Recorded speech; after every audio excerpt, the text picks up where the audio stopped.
सर्वप्रथमे प्रभु को धन्यवाद दूची। आज आम गोटे प्रसंग नहीं कि आम शिखा आमकर जड़े विचारकर्ता अच्छा ताहांकर विचार विचार यथार्थ एवं अनुग्रहजनक। जगत जो माने विचार करुछंती एमिति तो अनेक लोक अच्छा जो माने अन्याय विचार करुछंती, न्याय विचार करूना। किए अर्थ लालसार विचार करुछंती, किए निजर पदवी लालसार विचार करुछंती, केही सम्मान पाइबा पाई विचार करुछंती, किए लांच पाइबा पाई विचार करुछंती। ता फल दरिद्र लोक माने, दीनहीन लोक माने, दलित लोक माने, निष्पेषित लोक माने, अभावग्रस्त लोक माने समस्या रे पड़ी जाउछंती। आउ से माने न्यायकर्ता पाखक जाउछंती। जेतले न्यायालय के जेतले जाउछंती से जगार मध्य शांति पाउना। एणु जीवन में अनेक लोक मैंने आत्महत्या करुछंती, अनेक परिवार मध्य दुख रे जीवन काटुछंती। सेथिपाई दिने जड़े न्यायकर्ता जगत को आगमन करिवे। एणु से दूर रे नाहांती, पाखरे से पहुंची जगत को से विचार करबा जाउछंती। से जगत को विचार करबा पाई एबे जेतले से जगत को आसीथिले छोट शिशु रूप रे आसीथिले, छोट नम्रता भाव आसते किंतु एबे जेते बेले से आगमन करिवे से आउ नम्र होइक आसुना, खड़ग नहीं आसवे, विचारकर्ता भाव आसवे। से दूर रे नहांती। याकूब 5:9 पद लिखा जाए, हे भाई माने तुमे आने जेपरी दंड प्राप्त न हो एथि निमंते परस्पर विरुद्ध रे बचसा न कर। देख विचारकर्ता द्वारा द्वार निकटरे दंडायमान होई अछंती, द्वार रे ठिया ही अछंती। केतले से द्वार आघात करि पारंती। कारण उपदेशक 3:16 पदरे लेखा जाई अछि, आहुरी मु सूर्य तले विचार स्थान देखिली सेठारे दुष्टता अछि, पुणी धर्म स्थान देखिली सेठारे हे दुष्टता अछि। जोड़े विचारकर्ता मानक पाखरे सलोमन राजा कहउछंती से भी देखुछंती जे विचार स्थान रे मध्य दुष्टता रही एवं धार्मिक स्थल रे मध्य विचार स्थान रे मध्य धार्मिक स्थल रे मध्य दुष्टता रही।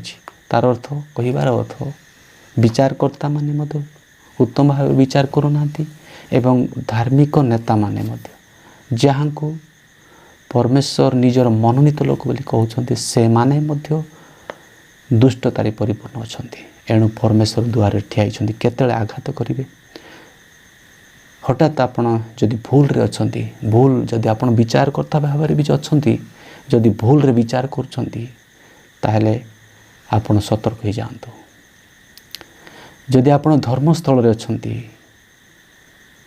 धर्म कार्य करछंती, धर्म कार्य करी प्रभु को गौरव करूछंती, जदि आपण भी भूल रास्ता रे अछंती हठात आपण ऊपर भी पड़े। हठात से द्वार ठिया आघात करी जदि खोलीदेले आपण तांको सम्मुख केमिति ठिया हेबे। एब्री पुस्तक 10 पर्व 31 पद लिखाई, जीवित परमेश्वर हस्तरे पड़िबा भयंकर विषय। हठात आपण भूल थिबा समय आपण जदि तांको हस्तरे पड़गले सतर्क हंतु, विपद दंडित हेबे।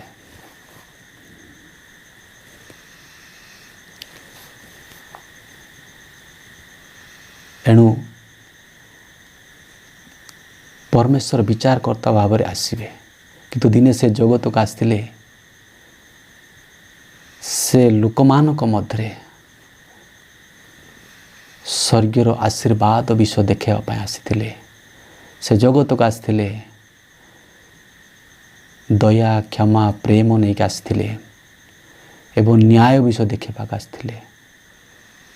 देखंतु जहन लिखित सुसमाचार 8 पर्व 1 पदरु 11 पद जते आमे पढ़िबा ए जगार विचारकर्ता माने धार्मिक नेता माने अन्याय विचार करने विषय देखु। प्रथम विषय आमे देखिबा से माने कौन अन्याय विचार करुछंती, सेमानकर विचार कौन भूल थिला, सेमाने कौन भूल करथिले, सेमानकर विचार रे ସେମାନଙ୍କ ବିଚାରରେ କ'ଣ ଭୁଲ ଥିଲା? 1 ପଦରୁ ଆମେ 5 ପଦ ଯାଏ ପଢ଼ିବା।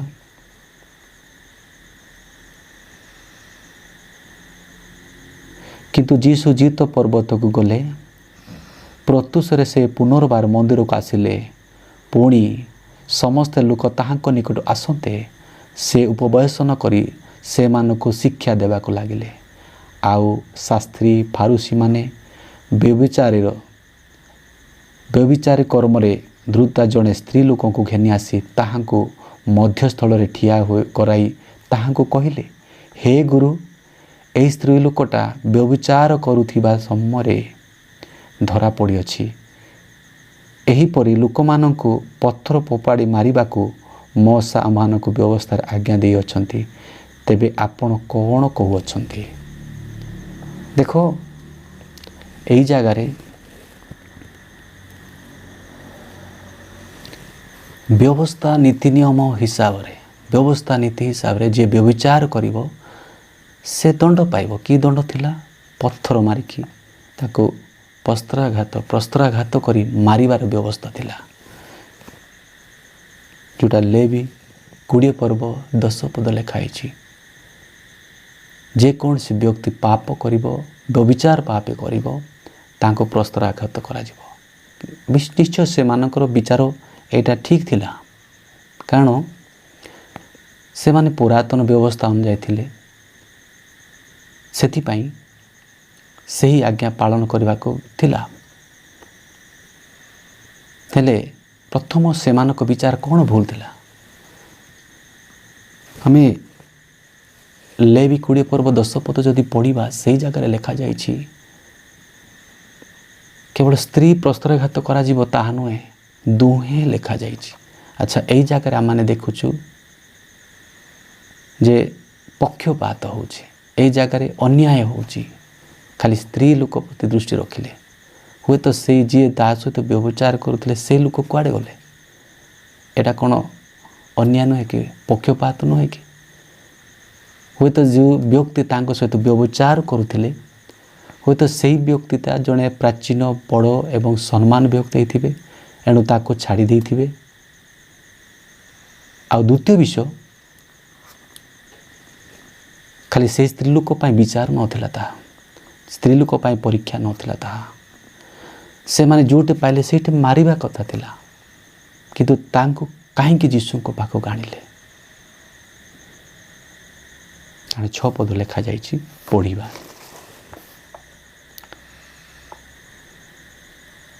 ସେମାନେ ଯେପରି ତାହାଙ୍କ ବିରୁଦ୍ଧରେ, କାହା ବିରୁଦ୍ଧରେ? ଯୀଶୁଙ୍କ ବିରୁଦ୍ଧରେ ଅଭିଯୋଗ କାରଣ ପାଇପାରନ୍ତି, ଏଥିନିମନ୍ତେ ସେମାନେ ତାହାଙ୍କୁ ପରୀକ୍ଷା କରିବା ଉଦ୍ଦେଶ୍ୟରେ ଏହା କହିଲେ। କିନ୍ତୁ ଯୀଶୁ ଅଧୋମୁଖ ହୋଇ ଅଙ୍ଗୁଳି ଦ୍ୱାରା ଭୂମିରେ ଲେଖିବାକୁ ଲାଗିଲେ। ଆଚ୍ଛା, ଏଇ ଜାଗାରେ ଯୀଶୁଙ୍କ ପାଇଁ ପରୀକ୍ଷା ଥିଲା। ଯୀଶୁ ଯଦି କହିଦେବେ ପଥର ମାର, ତାହେଲେ ସେ କିପରି ପ୍ରଭୁ ହେଇପାରିବେ? ଆଉ ସେ କିପରି ଜିହୁଦୀ ଲୋକ ହେଇପାରିବେ? କାରଣ ଜିହୁଦୀ ଲୋକମାନଙ୍କର ବ୍ୟବସ୍ଥା ଥିଲେ ନରହତ୍ୟା କର ନାହିଁ। ଆଉ ଯଦି ସେ ମନା କରିବେ ତାହେଲେ ବ୍ୟବସ୍ଥାକୁ ସେ ଭାଙ୍ଗୁଛନ୍ତି। କିନ୍ତୁ ଯୀଶୁ କ'ଣ ଉତ୍ତର ଦେବେ ସେ ଆଗରୁ ଜାଣିଛନ୍ତି, କାରଣ ସେମାନଙ୍କର ବିଚାର ଯଥାର୍ଥ ନଥିଲା। ଯଦ୍ୟପି ବ୍ୟବସ୍ଥାକୁ ସେମାନେ ପାଳନ କରୁଥିଲେ, କିନ୍ତୁ ଅନ୍ୟାୟ କରୁଥିଲେ। ପ୍ରିୟମାନେ, ହୁଏତ ଆପଣମାନେ ସବୁ ନିୟମ ପାଳନ କରୁଥିବେ, ପ୍ରଭୁଙ୍କର ବାକ୍ୟର ସମସ୍ତ ବିଷୟ ପାଳନ କରୁଥିବେ, ଗିର୍ଜା ଯାଉଥିବେ, ପ୍ରାର୍ଥନା କରୁଥିବେ, ବାଇବଲ ପଢ଼ୁଥିବେ ଏବଂ ଦାନ ଦେଉଥିବେ, ବାପ୍ତିସ୍ମ ବି ନେଇଥିବେ ଏବଂ ସବୁବେଳେ ପ୍ରାର୍ଥନା କରୁଥିବେ। କିନ୍ତୁ ଅନ୍ୟାୟ ଯଦି ଅନ୍ତରରେ ଅଛି, କାହା ବିରୁଦ୍ଧରେ ଯଦି ବଚସା କରୁଛନ୍ତି, କାହା ବିରୁଦ୍ଧରେ କୁସଂସ୍କାର, କଳ୍ପନା ଯଦି କରୁଛନ୍ତି, ତାହେଲେ ଆପଣଙ୍କର ଧର୍ମକର୍ମ ସବୁ ବୃଥା। ଏହି ଲୋକମାନେ ଶାସ୍ତ୍ରୀ ଫାରୁସୀ ସାଧୁସୀମାନେ ଥିଲେ। ଏମାନେ ଭାବୁଛନ୍ତି ଆମେ ଧାର୍ମିକ ଧର୍ମ ଜୀବନ କାଟୁଛୁ, କିନ୍ତୁ ଏମାନେ ଅନ୍ୟାୟ ବିଚାର କରୁଛନ୍ତି। କିନ୍ତୁ ଯୀଶୁ କ'ଣ ବିଚାର କରୁଛନ୍ତି?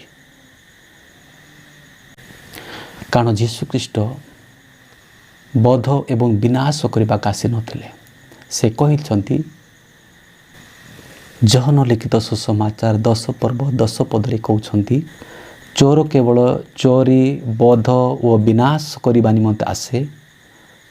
ସେମାନେ ଯେପରି ଜୀବନ ପାଆନ୍ତି ଓ ପ୍ରଚୁର ଭାବରେ ପାଆନ୍ତି, ଏଥି ନିମନ୍ତେ ମୁଁ ଆସିଅଛି। ଯୀଶୁଖ୍ରୀଷ୍ଟ ବିନାଶ ବଧ କରିବାକୁ ଆସିନଥିଲେ। ସମସ୍ତେ ଜୀବନ ପାଆନ୍ତୁ, ପ୍ରଚୁର ଜୀବନ ପାଆନ୍ତୁ। ଜୀବନ ଆମମାନଙ୍କ ସମସ୍ତଙ୍କ ଜୀବନ ଅଛି। ଆଉ ଗୋଟେ କି ଜୀବନ? ନୂତନ ଜୀବନ। ଆଉ ଗୋଟେ କେଉଁ ଜୀବନ? ପରିବର୍ତ୍ତନ ଜୀବନ। ଆଉ ଗୋଟେ ଜୀବନ ଅନନ୍ତ ଜୀବନ। ପ୍ରଭୁ ସମସ୍ତେ ଅନନ୍ତ ଜୀବନ ପାଆନ୍ତୁ, ଈଶ୍ୱରଙ୍କ ସହିତ ତାଙ୍କ ରାଜ୍ୟରେ ଅଧିକାର କରନ୍ତୁ। ସେଥିପାଇଁ ଯୀଶୁଖ୍ରୀଷ୍ଟ ଆସିଥିଲେ। ଏବଂ ଲୁକ ଲିଖିତ ସୁସମାଚାର 9 ପର୍ବ 55 ପଦରେ ମଧ୍ୟ ଆଉ ଗୋଟେ କଥା କହୁଛନ୍ତି। କିନ୍ତୁ ସେ ବୁଲି ପଡ଼ି ସେମାନଙ୍କୁ ଅନୁଯୋଗ କଲେ ଏବଂ କହିଲେ, ତୁମ୍ଭେମାନେ କେଉଁ ପ୍ରକାର ଆତ୍ମାର ଲୋକ, ଏହା ଜାଣୁନାହଁ? ମନୁଷ୍ୟପୁତ୍ର ମନୁଷ୍ୟମାନଙ୍କର ପ୍ରାଣ ବିନାଶ କରିବାକୁ ନ ଆସି ବରଂ ରକ୍ଷା କରିବାକୁ ଆସିଅଛନ୍ତି। କ'ଣ ପାଇଁ ଆସିଛନ୍ତି? ରକ୍ଷା କରିବା ପାଇଁ।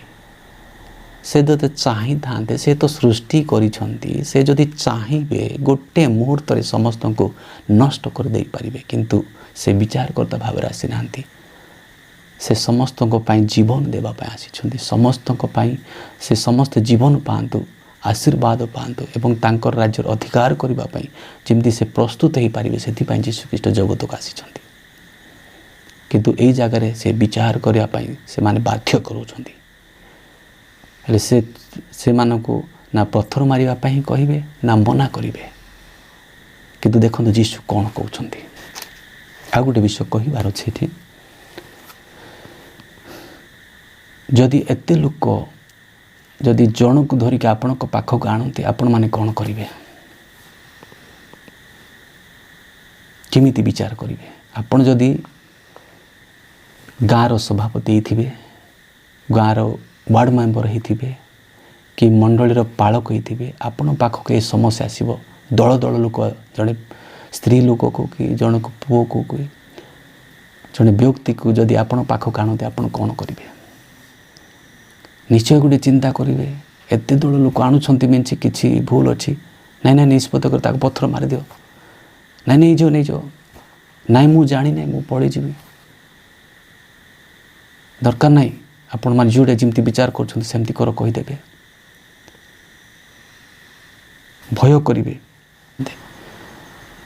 ଆପଣଙ୍କୁ ତାଙ୍କୁ ଛାଡ଼ି ଆପଣଙ୍କୁ ପଥର ମାରିବେ, ସେ ଭୟ ରହିଥାନ୍ତା। ଆପଣ ପାର୍ସାଲିଟି ଯାଇଥାନ୍ତେ, ପକ୍ଷପାତ କରିଦେଇଥାନ୍ତେ, ଛାଡ଼ି ଦେଇଥାନ୍ତେ, ନହେଲେ ଆପଣ ପଳେଇ ଯାଇଥାନ୍ତେ, ତାଙ୍କୁ ଡରିଥାନ୍ତେ। ନହେଲେ ଯଦି ସମ୍ଭବ ତାହେଲେ ତାକୁ ଧୀରେ କହିଥାନ୍ତେ, 10,000 ନହେଲେ 20,000 ଦିଅ, ମୁଁ ଏ କେସ୍କୁ ସମାଧାନ କରିଦେବି। ଲାଞ୍ଚ ମାଗିଥାନ୍ତେ। ଆଜ୍ଞା, ଲାଞ୍ଚ ମନୁଷ୍ୟର ବୁଦ୍ଧିକୁ ନଷ୍ଟ କରେ। କିନ୍ତୁ ପ୍ରଭୁଙ୍କର ବାକ୍ୟରେ ଲେଖା ହେଇଛି, ପରମେଶ୍ୱର ଲାଞ୍ଚ ନିଅନ୍ତି ନାହିଁ। ଦ୍ୱିତୀୟ ବିବରଣୀ 10 ପର୍ବ 17-18 ଲେଖାଯାଇଛି, ସେ ଲାଞ୍ଚ ନିଅନ୍ତି ନାହିଁ କି ପକ୍ଷପାତ କରନ୍ତି ନାହିଁ।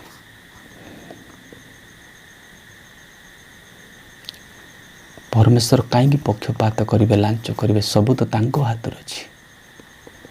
କିନ୍ତୁ ଏଇ ଜାଗାରେ କ'ଣ କରୁଛନ୍ତି? ସେ ଜାଣିଛନ୍ତି।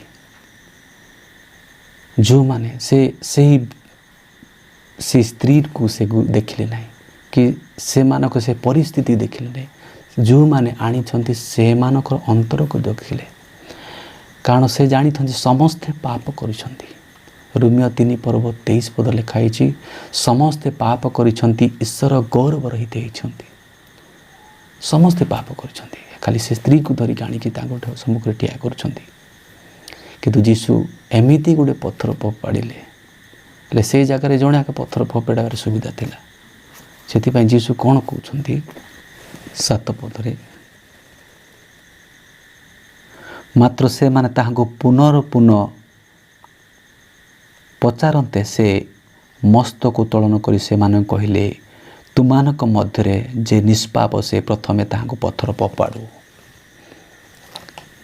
ଗୋଟେ ବଡ଼ ପଥର ଫିଙ୍ଗିଦେଲେ ଯେ ତୁମାନଙ୍କ ମଧ୍ୟରେ ଯିଏ ନିଷ୍ପାପ, କିଏ କେବେ ପାପ କରିନାହିଁ, ସେ ପ୍ରଥମେ ପଥର ଫୋପାଡ଼ୁ।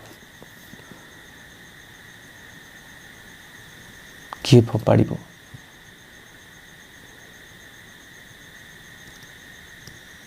କିଏ ଫୋପାଡ଼ିବ ସେଇଠି?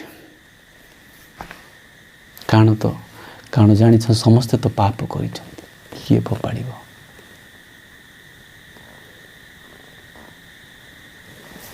ତଳକୁ କ'ଣ ହେଲା? ପୁନର୍ବାର ସେ ଅଧମୁଖ ହୋଇ ଭୂମିରେ ଲେଖିବାକୁ ଲାଗିଲେ।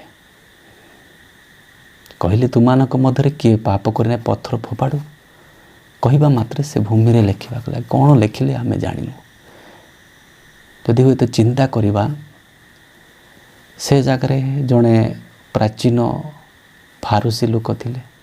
ସେ ବୁଢ଼ା ଲୋକ ହୁଏତ ତା'ର ନାଁ ଲେଖିଥିବେ। ପିତର ଆଜ୍ଞା, ଆପଣ ଗତକାଲି ଏହି ସମୟରେ କେଉଁଠି ଥିଲେ? ସେ ପିତର ଆଜ୍ଞାକୁ ମନେ ପଡ଼ିଗଲା ଯେ ମୁଁ ଗତକାଲି ମଦ ପିଇଥିଲି ଆଉ ଭୁଲ ରାସ୍ତାରେ ଥିଲି। ହେଲେ ସେ ମନେ ପକାଇଲେ। ସେ ସଙ୍ଗେ ସଙ୍ଗେ କହିଦେଉଛନ୍ତି, ନାଇଁ, ମୋ ସ୍ତ୍ରୀ କହିଥିଲା ଆଳୁ ନେବା ପାଇଁ, ମୁଁ ଯାଉଛି ବୋଲି ସେ ବାହାରି ଗଲେ।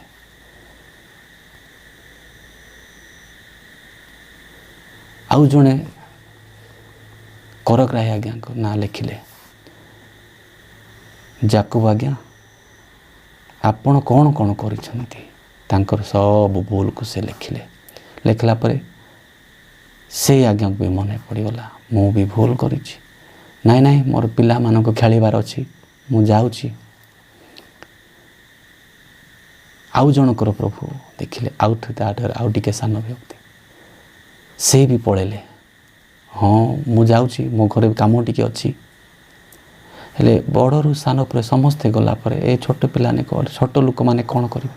ସମସ୍ତେ ପଳେଇଲେ, ଗୋଟିଏ ପରେ ଗଲେ। ଦେଖ, ଏଇଟା ଗୋଟେ ନ୍ୟାୟ ପରମେଶ୍ୱର କେମିତି ବିଚାର କଲେ। ସେ ନା ପଥର ମାରିବାକୁ ସୁଯୋଗ ଦେଲେ, ନା ନିଜେ ମାରିଲେ, ନା ମନା କଲେ। ସେ ମନା କଲେ ନାହିଁ ମାର, କିନ୍ତୁ ଯିଏ ପାପ କରି ନାହିଁ ସେ ପ୍ରଥମେ ମାର। ଆକ୍ଚୁଆଲି ଏଇ ଜାଗାରେ ପ୍ରଭୁ ଯୀଶୁ ଖ୍ରୀଷ୍ଟ ମାରିଥାନ୍ତେ ବୋଲି ହେଇଥାନ୍ତା, କାରଣ ସେ ନିଷ୍ପାପ, ତାଙ୍କ ପାଖରେ ପାପ ନାହିଁ। କିନ୍ତୁ ସମସ୍ତେ ଜଣେ ଜଣ କରି ସମସ୍ତେ ପଳାୟନ କଲେ। ସେଥିରେ କ'ଣ ହେଲା? 9 ପଦରେ, ତାହା ଶୁଣି ସେମାନେ ବଡ଼ଠାରୁ ଆରମ୍ଭ କରି ଜଣ ଜଣ ହୋଇ ବାହାରି ଯିବାକୁ ଲାଗିଲେ। ଆଉ କେବଳ ଯୀଶୁ ଓ ମଧ୍ୟସ୍ଥଳରେ ସେହି ସ୍ତ୍ରୀ ଲୋକ ଅବଶିଷ୍ଟ ରହିଲେ। ସେମାନେ କୁଆଡ଼େ ପଳେଇଲେ? ସେମାନେ ବିଚାର କଲେ, ନିଜ ବିଷୟ ବୁଝିପାରିଲେ, ଆମେ ଭୁଲରେ ଅଛୁ। ଦିନେ ଦାଉଦ ବିଚାର କଲା ପରି। 2 ସାମୁଏଲ 12 ପର୍ବ 1ରୁ 15 ପଦ ଯଦି ପଢ଼ିବେ, ଦିନେ ନାଥନ ଭବିଷ୍ୟତ ବକ୍ତା ପାଳକ ଭାବରେ ସେ ଦାଉଦ ପାଖକୁ ଆସି ଗୋଟେ କଥା କହିଲେ, ମହାଶୟ, ଆମ ଅଞ୍ଚଳରେ ଗୋଟେ ଭୁଲ କାମ ହେଇଛି। କ'ଣ ଭୁଲ ହେଇଛି? ନାଇଁ, ସେ ଗୋଟେ ଷ୍ଟୋରି କହିଲେ। ଆଜ୍ଞା, ଜଣକର ମାଲିକର, ମହାଜନର ବହୁତ ଛେଳି ଥିଲା, କିନ୍ତୁ ଆଉ ଜଣକର ଦରିଦ୍ର ଲୋକର ଗୋଟେ ମାତ୍ର ଛେଳି ଥିଲା। ତାକୁ ନିଜ ସ୍ତ୍ରୀ ସମାନ, ନିଜ ପିଲା ସମାନ ତାକୁ ସ୍ନେହ ଆଦରରେ ପାଳି ପୋଷି ବଡ଼ କରିଥିଲେ। ହଠାତ୍ ଦିନେ ଧନୀ ଲୋକ ଘରକୁ ଲୋକମାନେ କୁଣିଆ ଆସିଲେ। ତାଙ୍କ ଦୂରରୁ ବନ୍ଧୁମାନେ ଯେତେବେଳେ ଆସିଲେ, ସେ କ'ଣ କଲେ? ନିଜର ସମସ୍ତ ଥିବା ସବୁ ମେଷମାନଙ୍କୁ ସେ ଲୋଭ କଲେ। ପ୍ରଚୁର ଥିଲା, ବେଶୀ ଥିଲା, ସେଇ ମଧ୍ୟରୁ ସେ ଲୋଭ କଲେ। ଆଉ ଜଣକର ଗୋଟେ ଥିଲା, ତାକୁ ନେଇକି ଆସିଲେ ଆଉ ତାଙ୍କୁ ମାରି ସମସ୍ତ ନିଜ ବନ୍ଧୁମାନଙ୍କୁ ଖାଇବାକୁ ଦେଲେ। ଏଇ କଥା ଶୁଣୁ ଶୁଣୁ ଦାଉଦ ରାଗିଗଲେ। ଆଉ ସେ ବିଚାର କଲେ ଯେ ଏଇଟା ଭୁଲ ହେଇଛି, କିଏ ସେ ଲୋକ? ଡାକ। ହେଲେ ସେଇ ଲୋକ କ'ଣ କରିବା ଦରକାର ବୋଲି ନାଥନ ପଚାରିଲେ। ନାଇଁ, ସେଇ ଲୋକ ତାର ଫେରେଇ ଦେବ ଏବଂ ବହୁ ଗୁଣରେ ଗୁଣିତ ସେ ଦଣ୍ଡିତ ହେବ। ତାଙ୍କୁ ହତ ହେବାକୁ ହେବ, ତାକୁ ମାରିବା, ଦଣ୍ଡ ଦେବା। ଠିକ୍ ଅଛି, ଦଣ୍ଡ ଦେବେ? ହଁ। ତାକୁ ଶୁଦ୍ଧ ସହିତ ମାଗିବେ? ହଁ, ମାଗିବେ। କହିବି? ହଁ, କୁହନ୍ତୁ। ସେଇ ବ୍ୟକ୍ତି ଆପଣ। ମୁଁ କ'ଣ କଲି? ଆପଣ ଉରିୟଙ୍କ ଭାର୍ଯ୍ୟାକୁ ଅପହରଣ କରିଛନ୍ତି ଏବଂ ତାଙ୍କୁ ହତ୍ୟା କରିଛନ୍ତି। ଦାଉଦ ନତମସ୍ତକ ହେଲେ, ଆଉ ସେ ନତମସ୍ତକ ହୋଇ ପ୍ରାର୍ଥନା କଲେ, ଅନୁତାପ କଲେ, ପ୍ରଭୁ ତାଙ୍କୁ କ୍ଷମା କଲେ। ଆଜ୍ଞା, ନିଜକୁ ଆମେ ନିଜେ ବିଚାର କରିବା ଦରକାର। ମୁଁ କେଉଁ ରାସ୍ତାରେ ଅଛି, କ'ଣ କରୁଅଛି? ଜଗତ ମଧ୍ୟରେ ଲୋକମାନେ ନ୍ୟାୟ ବିଚାର କର୍ତ୍ତା ନାହାନ୍ତି। ଯଦି ଅଛନ୍ତି, ଲାଳସା କରି, ଆଶା କରି, ଲାଞ୍ଚୁଆ ହେଇକି ଅଛନ୍ତି। କିନ୍ତୁ ପ୍ରକୃତ ନ୍ୟାୟ ବିଚାରକର୍ତ୍ତା ପରମେଶ୍ୱର ଅଟନ୍ତି। ଏଣୁ ଏହି ଜାଗାରେ ଯୀଶୁଖ୍ରୀଷ୍ଟ ନ୍ୟାୟ ଭାବରେ ସେ ସ୍ତ୍ରୀକୁ ବିଚାର କଲେ ଏବଂ ତାଙ୍କ ପ୍ରତି ଅନୁଗ୍ରହ କଲେ। ସେ ସ୍ତ୍ରୀ ପ୍ରତି ଅନୁଗ୍ରହ କଲେ ଏବଂ କହିଲେ 10 ଏବଂ 11 ପଦରେ ସେ କ'ଣ କହୁଛନ୍ତି? ପୁଣି ଯୀଶୁ ମସ୍ତକ ଉତ୍ତୋଳନ କରି ତାଙ୍କୁ କହିଲେ, ଗୋ ନାରୀ, ସେମାନେ କାହାନ୍ତି? କେହି କ'ଣ ତୁମକୁ ଦଣ୍ଡନୀୟ ବୋଲି ବିଚାର କଲେ ନାହିଁ? ସେ କହିଲା, କେହି ନାହିଁ ପ୍ରଭୁ। ସେଥିରେ ଯୀଶୁ କହିଲେ, ମୁଁ ମଧ୍ୟ ତୁମକୁ ଦଣ୍ଡନୀୟ ବୋଲି ବିଚାର କରୁନାହିଁ। ଯାଅ, ଆଜିଠାରୁ ଆଉ ପାପ କର ନାହିଁ। ପ୍ରେଜ୍ ଦ ଲର୍ଡ। ପ୍ରଭୁ ନାମ ଧନ୍ୟବାଦ ହଉ।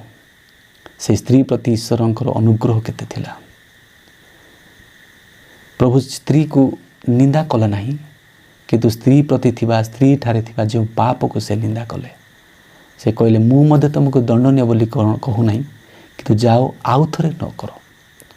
ପ୍ରିୟମାନେ, ଆଜି ପ୍ରଭୁ ଆମମାନଙ୍କୁ କ୍ଷମା କରୁଛନ୍ତି, ସୁଯୋଗ ଦେଉଛନ୍ତି। ଆମେ ବାରମ୍ବାର ଯେଉଁଟା ପାପ କରୁଛୁ, ଥରେ ଅନୁତାପ କରେ। ମଣ୍ଡଳୀରେ ମଧ୍ୟରେ ଅନେକ ଲୋକ ଆସନ୍ତି, ସ୍ୱୀକାର କରନ୍ତି, ପ୍ରାର୍ଥନା କରନ୍ତି, ପରିବର୍ତ୍ତନ ହୁଅନ୍ତି ଏବଂ ନାଚ ଗୀତ କରି, ଗୀତ ଗାନ କରି ପ୍ରଶଂସା କରନ୍ତି, କିନ୍ତୁ ପୁନର୍ବାର ଯାଇ ପାପ କରନ୍ତି, ପୁନର୍ବାର ଯାଇ ମଦ ପିଅନ୍ତି, ପୁନର୍ବାର ଯାଇ ଗଣ୍ଡଗୋଳ କରନ୍ତି, ଝଗଡ଼ା କରନ୍ତି, ଅସଦାଚାର କାର୍ଯ୍ୟ କରନ୍ତି। ପ୍ରିୟମାନେ, ପ୍ରଭୁ ଗୋଟେ କଥା କହିବାକୁ କହୁଛନ୍ତି, ଯାଅ, ଆଉ ଥରେ କର ନାହିଁ। ସେ ସ୍ତ୍ରୀ ଲୋକକୁ ବି କହିଲେ, ଯାଅ, ଆଉ ଥରେ କର ନାହିଁ। ଯୀଶୁଖ୍ରୀଷ୍ଟଙ୍କର ବିଚାର ଅନୁଗ୍ରହଜନକ ଥିଲା। ତାଙ୍କ ପ୍ରତି ଅନୁଗ୍ରହ କଲେ, ସୁଯୋଗ ଦେଲେ। ଯଦି ସେ ପୁନର୍ବାର ପାପ କରିବେ, ଦଣ୍ଡ ପାଇବେ। ଏମିତି ସମସ୍ତ ଜଗତ ପାଇଁ ପ୍ରଭୁ ଯୀଶୁଖ୍ରୀଷ୍ଟ ମଲେ ଏବଂ ସମସ୍ତଙ୍କୁ ସେ ମୁକ୍ତ କଲେ। ଆଉ ଯଦି ଆମେ ପାପ କରିବା, ତାହେଲେ ଆମେ କ୍ରୁଶର ଶତ୍ରୁ ହେବା, ପ୍ରଭୁ ଯୀଶୁଖ୍ରୀଷ୍ଟଙ୍କ ଶତ୍ରୁ ହେବା। ଦିନେ ଆମମାନଙ୍କୁ ସେ ବିଚାର କରିବେ। ମାଥ୍ୟୁ ଲିଖିତ ସୁସମାଚାର 7 ପର୍ବ 1-5 ପଦରେ ଲେଖାଯାଇଛି, ତୁମେମାନେ ବିଚାର କର ନାହିଁ, ତହିଁରେ ତୁମେମାନେ ବିଚାରିତ ହେବ ନାହିଁ। ହେଲେ ଏଇ ବାକ୍ୟ ଯଦି ଚିନ୍ତା କରିବା, ଆମେ କ'ଣ ବିଚାର କରିବା ନାହିଁ? ଆମ ପାଖରେ ତ ଭଲ ମନ୍ଦ ବିଚାର ଶକ୍ତି ଅଛି, ଆମେ ତ ଭଲ ମନ୍ଦ କରିପାରିବା। କିନ୍ତୁ ଆଉ ଗୋଟେ ବିଚାର ଅଛି, ଆମେ ଜଣକୁ ବିଚାର କରିବା, ଅନ୍ୟାୟରେ ବିଚାର କରିବା, ଅଧର୍ମରେ ବିଚାର କରିବା। ନିଜକୁ ଆମେ ଦେଖିବା ନା, ଜଣକର ଭୁଲ ଆମେ ଧରିବା, ତମେ ଏତେ ଭୁଲ ଅଛ, ତମେ ଦଣ୍ଡ ପାଇବ। କିନ୍ତୁ ପ୍ରଥମେ ତ ନିଜକୁ ଦେଖ। ସେହି ଜାଗାରେ ପ୍ରଭୁ କହୁଛନ୍ତି, ଅନ୍ୟକୁ ବିଚାର କର ନାହିଁ। ତାହେଲେ ବିଚାର କରିବା ନାହିଁ। ପ୍ରଭୁ ବିଚାର କରିବା ପାଇଁ ତ ଶାସନକର୍ତ୍ତାମାନଙ୍କୁ ବାଛିଛନ୍ତି। ଏବଂ 1 Corinthians 6 ପର୍ବ 2 ପଦରେ ମଧ୍ୟ ଧାର୍ମିକ ଲୋକମାନେ ଜଗତର ବିଚାର କରିବେ, ଲୋକମାନଙ୍କୁ ବିଚାର କରିବେ। ସେହି ସମୟରେ, ପୁରାତନ ସମୟରେ ଶାସନକର୍ତ୍ତାମାନଙ୍କୁ ବିଚାରକର୍ତ୍ତା ଭାବରେ ପ୍ରଭୁ ରଖିଥିଲେ। ଏହି ଯୁଗରେ ଧାର୍ମିକ ଲୋକମାନେ ପ୍ରଭୁଙ୍କ ସେବାକାରୀମାନଙ୍କୁ ବିଚାରକର୍ତ୍ତା ଭାବରେ ମନୋନୀତ କରିଛନ୍ତି। କିନ୍ତୁ ଏହି ଲୋକମାନେ ଯଦି ଅନ୍ୟାୟରେ ବିଚାର କରିବେ, ତାହେଲେ ଏମାନଙ୍କୁ କହୁଛନ୍ତି ବିଚାର କର ନାହିଁ। ଯଦି ଆପଣମାନେ ଯଦି ବିଚାରକର୍ତ୍ତା ଭାବରେ ଅଛନ୍ତି, ଅନ୍ୟାୟରେ ବିଚାର କରନ୍ତୁ ନାହିଁ, ପକ୍ଷପାତ କରନ୍ତୁ ନାହିଁ, ଲାଞ୍ଚ ମାଗନ୍ତୁ ନାହିଁ, ଦରିଦ୍ରମାନଙ୍କ ପ୍ରତି, ଉପଦ୍ରବପ୍ରାପ୍ତ ଲୋକମାନଙ୍କ ପ୍ରତି, ବିଧବାମାନଙ୍କ ପ୍ରତି ନ୍ୟାୟ ବିଚାର କରନ୍ତୁ। କାରଣ ପରମେଶ୍ୱର ସେମାନଙ୍କର ନ୍ୟାୟ ବିଚାର କରିବେ। ପରମେଶ୍ୱର ସେମାନଙ୍କ ସପକ୍ଷ ଅଛନ୍ତି। ଆପଣମାନେ, ଆମମାନେ ଯେତେ ଦିନ ପର୍ଯ୍ୟନ୍ତ ଅଛୁ, କାହା ପ୍ରତି ଅନ୍ୟାୟ ଭାବରେ କେବେ ବିଚାର କରିବା ନାହିଁ। କାରଣ ଆମମାନଙ୍କର ଜଣେ ବିଚାରକର୍ତ୍ତା ସେ ଆଗମନ କରିବାକୁ ଯାଉଛନ୍ତି। ତାହାଙ୍କର ବିଚାର ନ୍ୟାୟ ଏବଂ ଯଥାର୍ଥ ଏବଂ ଅନୁଗ୍ରହଜନକ। ଏଣୁ ଜଗତରେ ଯେତେ ଲୋକ ଆମମାନେ ଯଦି ଦୁଃଖ ସହିତ ଅଛୁ, ଆମର ନ୍ୟାୟ ମିଳୁନାହିଁ, ଆମେ କେତେ ସରକାର କ୍ଷେତ୍ରରେ ଦ୍ୱାରସ୍ଥ ହେଲେ ମଧ୍ୟ ଆମମାନଙ୍କୁ ନ୍ୟାୟ ମିଳୁନାହିଁ। ଆମମାନଙ୍କର କିଏ ଘର ଭାଙ୍ଗି ଦେଉଛି, କିଏ କାହା ସ୍ତ୍ରୀକି ନେଇଗଲା, କିଏ କାହାର ଝିଅକୁ ନେଇଗଲା, କିଏ କାହାର ବିଲ ନେଇଗଲା, କାହାର ଜମି ନେଇଗଲା, କିଏ କାହାର ପଇସା ଚୁରେଇକି ନେଇଗଲା, କିଏ କାହାକୁ ବାଡ଼େଇଲା। ଏରା ନ୍ୟାୟ କିଏ କରିବେ? ଲୋକମାନେ ଭୟ କରି ଯାଉଛନ୍ତି। ବଡ଼ ଲୋକକୁ କହି ହେବ ନାହିଁ, ତାକୁ ଡରି ଯାଉଛନ୍ତି। ଯିଏ ସାନ ଲୋକ ତାଙ୍କ ପ୍ରତି ଅତ୍ୟାଚାର କରୁଛନ୍ତି। ପ୍ରିୟମାନେ, ଏହିପରି ଅନ୍ୟାୟ ଅତ୍ୟାଚାର କରନ୍ତୁ ନାହିଁ, କାରଣ ଦିନେ ପ୍ରଭୁ ବିଚାର କର୍ତ୍ତା ଜଗତକୁ ଆଗମନ କରିବେ। ଆମେ ସମସ୍ତେ ତାଙ୍କ ସମ୍ମୁଖରେ, ବିଚାର ସମ୍ମୁଖରେ ଠିଆ ହେବାକୁ ପଡ଼ିବ। ଆପଣମାନେ ଭାବନ୍ତୁ ନାହିଁ ଆମେ ପ୍ରଭୁଙ୍କ ଲୋକ, ପରିବାର ଧାର୍ମିକ ଲୋକ, ଆମେ ପ୍ରଭୁଙ୍କୁ ପ୍ରାର୍ଥନା କରୁଛୁ, କିନ୍ତୁ ପରମେଶ୍ୱର ପ୍ରଥମେ ଆମ ମଣ୍ଡଳୀରୁ ଆରମ୍ଭ କରିବେ। ଧାର୍ମିକ ଲୋକମାନଙ୍କଠାରୁ ଆରମ୍ଭ କରିବେ। ଯାହାକୁ ଯେତେ ଦିଆହେଇଛି ତାଙ୍କଠାରୁ ସେତେ ଆଶା କରାଯିବ। ଏଣୁ ଆପଣଙ୍କୁ ପ୍ରଭୁ ଯେଉଁଟା ଦେଇଛନ୍ତି ଅଧିକାର ବିଚାର କରିବା ପାଇଁ, ନ୍ୟାୟରେ ବିଚାର କରନ୍ତୁ ଏବଂ ପରମେଶ୍ୱରଙ୍କୁ ଭୟ କରନ୍ତୁ। ଏମାନଙ୍କ ପରି ଯେଉଁମାନେ ଯୀଶୁଙ୍କ ପାଖକୁ ଆଣିଥିଲେ, ସେମାନେ ନିଜ ବିଷୟ ସେ ଚିନ୍ତା କରିନଥିଲେ। ସେ ସ୍ତ୍ରୀର ଦୁର୍ବଳ ଭୁଲଟା ଧରିଥିଲେ। କିନ୍ତୁ ସେଇ ସ୍ତ୍ରୀକୁ ଯଦି ଆଜି ପଚାରିଦେବେ, ଯଦି ସେ ତାଙ୍କୁ ଯଦି ପଚାରିଦେବେ, ସେ ଖୁସିରେ କହିବେ ମୁଁ ପ୍ରଭୁଙ୍କୁ ଧନ୍ୟବାଦ ଦେଉଛି, ସେମାନେ ରାସ୍ତାରେ ନ ମାରିକି, ଘରେ ନ ମାରିକି, ମୋ ବ୍ୟବଚାର କାର୍ଯ୍ୟରେ ନ ମାରିକି ମୋତେ ଯୀଶୁଙ୍କ ପାଖକୁ ନେଇଗଲେ। ସେ ମୋତେ ଛାଡ଼ିଦେଲେ, ମୁକ୍ତ କରିଦେଲେ। ପ୍ରିୟମାନେ, ଆଜି ଆମମାନଙ୍କର ସମସ୍ତ ଯଦି ନ୍ୟାୟ ପାଇପାରୁନୁ, ତାହେଲେ ନ୍ୟାୟକର୍ତ୍ତା ନିକଟରେ ପ୍ରାର୍ଥନା କରନ୍ତୁ। ଲୋକଲିଖିତ ସୁସମାଚାର 18 ପର୍ବରେ ଯଦି ଆପଣ ପଢ଼ିବେ, ଜଣେ ଯୀଶୁଖ୍ରୀଷ୍ଟ ଉଦାହରଣ ସ୍ୱରୂପ କହିଛନ୍ତି, ମାଗ, ବାରମ୍ବାର କୁହ। ଜଣେ ବିଧବା ଯେମିତି ଜଣେ ରାଜା ପାଖକୁ ବାରମ୍ବାର ଯାଇକି ମାଗୁଛନ୍ତି, ମୋତେ ନ୍ୟାୟ ଦିଅନ୍ତୁ, ନ୍ୟାୟ ଦିଅନ୍ତୁ, ଅନ୍ୟାୟ ହେଇଛି। ତଥାପି ସେ ରାଜା ଶୁଣିଲେ ନାହିଁ। କିନ୍ତୁ ଶେଷ ସମୟରେ ବାରମ୍ବାର ବିରକ୍ତି କରିବା, ବସିବା ସମୟରେ, ଉଠିବା ସମୟରେ, ଚାଲିବା ସମୟରେ ଯେତେବେଳେ ତାକୁ ବିରକ୍ତ କରିଦେଲେ, ସେହି ସମୟରେ ସେ ବିଚାରକର୍ତ୍ତା ତାଙ୍କ ପ୍ରତି ନ୍ୟାୟ କଲେ। ଆପଣମାନେ ପରମେଶ୍ୱରଙ୍କୁ ବସିବା, ଉଠିବା, ଚାଲିବା ସବୁ ସମୟରେ କୁହନ୍ତୁ, ଜଣାନ୍ତୁ, ନ୍ୟାୟ ଦିଅନ୍ତୁ, ପ୍ରଭୁ ମୋତେ ନ୍ୟାୟ ଦିଅନ୍ତୁ। ପ୍ରଭୁ ନ୍ୟାୟ ଦେବେ। ଏଣୁ ପରମେଶ୍ୱର ନ୍ୟାୟବାନ ଅଟନ୍ତି। ସେ ମୁଖାପେକ୍ଷା କରିବେ ନାହିଁ, ମୁହଁ ଦେଖିକି ବିଚାର କରିବେ ନାହିଁ। ଆପଣ ହୁଏତ ଧନୀ ଲୋକ ଥିଲେ, ହୁଏତ ଧାର୍ମିକ ଲୋକ ଥିଲେ, ଧନୀ ଲୋକ ଥିଲେ, ବଡ଼ ଲୋକ ଥିଲେ, ବଳବାନ ଲୋକ ଥିଲେ, କି ଆପଣଙ୍କର ବଡ଼ ସମ୍ପତ୍ତି ଅଛି, କି ପ୍ରଭୁ ସେଇଟା ଦେଖିବେ ନାହିଁ। ସେ ମୁଖାପେକ୍ଷା କରିବେ ନାହିଁ, ସମସ୍ତଙ୍କୁ ସେ ବିଚାର କରିବେ। ଏଣୁ ଆମମାନେ ବିଚାରକୁ ଯିବା ପୂର୍ବରୁ ବିଚାରକର୍ତ୍ତାଙ୍କୁ ଆମମାନେ ଗ୍ରହଣ କରିବା, ତାଙ୍କୁ ମାଗିବା। କାରଣ ପ୍ରଭୁ ଯୀଶୁଖ୍ରୀଷ୍ଟ ସେହି ବିଚାରକର୍ତ୍ତା ଭାବରେ ଜଗତକୁ ଆସିଛନ୍ତି। ତାଙ୍କୁ ଆପଣମାନେ ଗ୍ରହଣ କରନ୍ତୁ। ଆମମାନେ ସମସ୍ତେ ତାଙ୍କଠାରେ ପ୍ରାର୍ଥନା କରିବା, ବିଶ୍ୱାସ କରିବା। ସେ ଆମମାନଙ୍କୁ ଆଗମନ କଲା ପରେ ଆମେ ତାଙ୍କ ସହିତ ସମ୍ମିଳିତ ହୋଇପାରିବା। ପ୍ରଭୁ ପ୍ରତ୍ୟେକଙ୍କୁ ଆଶୀର୍ବାଦ କରନ୍ତୁ।